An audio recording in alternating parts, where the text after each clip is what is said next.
Hey guys, in this video I'm going to show you how to update graphics driver for Windows 11. So this is going to be useful both for Intel and Nvidia, and I'm going to show you how it works.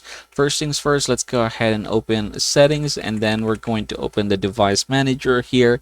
Now from this point forward, I want you to go ahead and look for the display adapters. This is where your GPU is going to be. Now from here, you should be able to see your graphics card. Just go ahead and right click that one and then hit properties, click driver here, and then choose update driver. So I'm just going to click that here, and I'm going to go ahead and search automatically for drivers.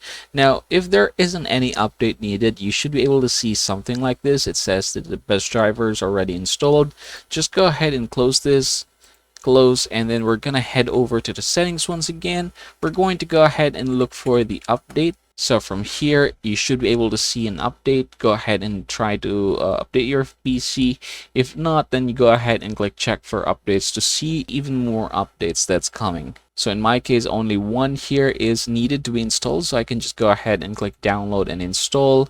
And yeah, that is how it is, everybody. From this point forward, you should be able to see here or have the latest update on your graphics card.